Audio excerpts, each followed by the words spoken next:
What's up, y'all? Welcome back to Sweet and Savory Barbecue. I'm your host, Jamie Trader. Today we're going to be doing venison backstrap out on our gateway drum. Let's get started. So what we've got here is just a small piece of backstrap. Our butcher, when he cuts it off the back spine, he just slices it into nice family-sized portions. So what we're going to do is there's some silver skin still on here. That's where that gaminess kind of comes from. So just take the time and trim that kind of stuff off. Not a whole lot on here. It's pretty well trimmed off, but just get all that stuff off. You don't want that. It's not very good.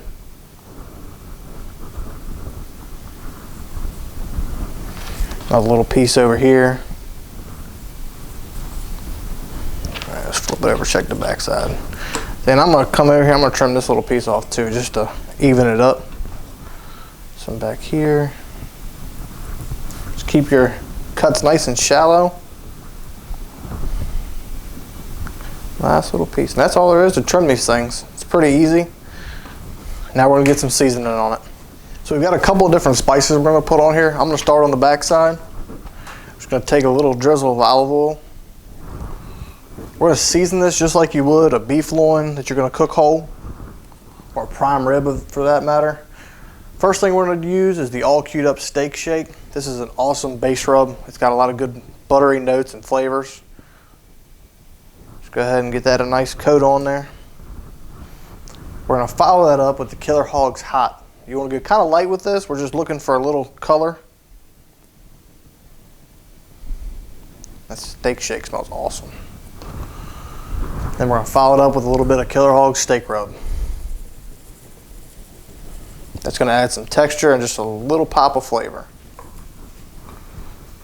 I'm going to flip this over, get the front side, and repeat the same process. Little coat of olive oil, that steak shake, light coat of the Killer Hogs Hot, and some steak rub. All right, we're gonna let this hang out right here on the cutting board. We're gonna go outside and get our gateway drum rocking and rolling. So to get our drum fired up, we've got our basket here filled with royal oak charcoal. We've got a couple of starter cubes in there. Just gonna reach in there, light those cubes. We've got our intakes here wide open. We're going to leave our lid off too for about 10 minutes, get a good bed of coals going, then we'll start working on dialing in our temps. So we've got our coals good and hot. We've got a couple of chunks of hickory wood we're going to put on them. Give us a little bit of smoke flavor. We're going to put our grate on, and we're going to get our lid on. We're going to leave our intakes and our exhaust wide open for right now. As we start creeping up towards 300, we'll go ahead and dial our intakes back to about a 1/4 inch or so, and just adjust them as you need to keep between 275 and 300. So we've got our smoker nestled in between 275 and 300. We've got some good hickory smoke rolling. I'm gonna get our back strap, just center it right on the center of the rack. So right away, before we do anything else, I wanna go ahead and get our probe in there.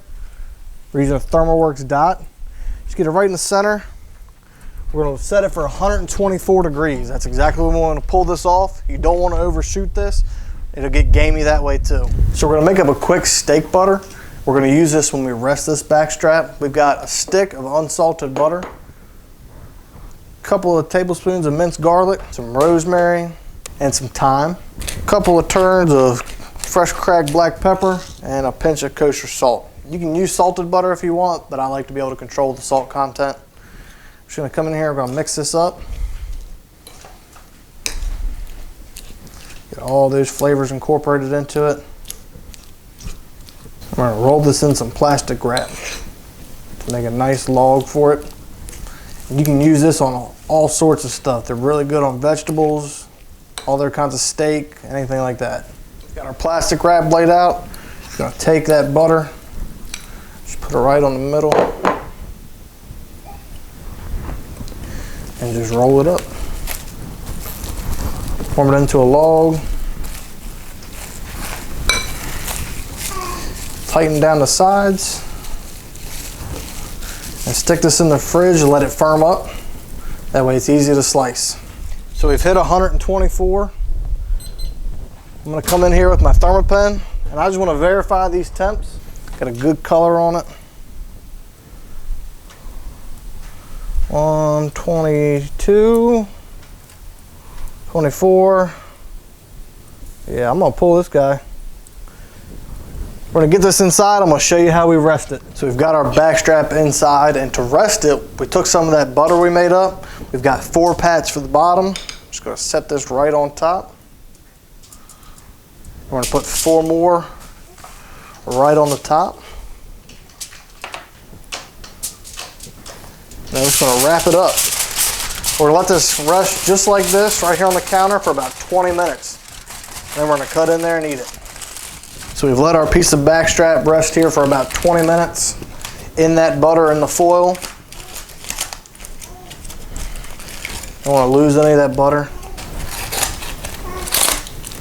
And that is what you're left with. That butter melts over, leaves all the garlic and herbs on top of it. And we're just going to come over and drizzle some of that butter. And that is how you do backstrap out on the gateway drum.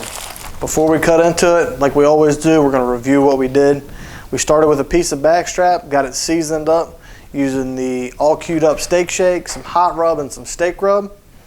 Let it hang out on the counter while we got our drum fired up. We're running between 275 and 300 with a little bit of hickory. Put it all in there, took it to 124, made a compound butter up, put that in the fridge, let it get firm, sliced that up, put it in our wrap with while we rested our steak, and now we're going to slice it and eat it. Come right here on this end. I like to go on a little bit of a bias.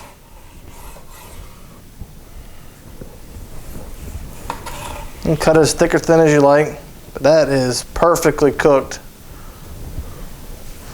venison. Perfect medium rare. And the nice part about smoking them like this is you get that perfect medium rare all the way through. Where searing, you might have one end a little more done than the other. So I'm gonna come in here, just gonna pile it up. I'm gonna get this piece right here. We're gonna soak up some of that good butter.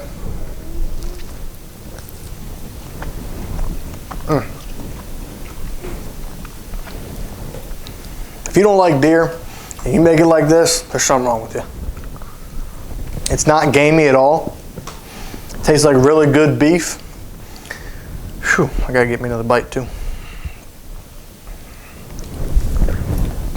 Thank you for checking out this week's video. We hope you enjoyed it. Be sure to subscribe to the channel and ring the bell so you don't miss any of our upcoming videos. And watch the next one we got picked out for you, and we'll see y'all next time.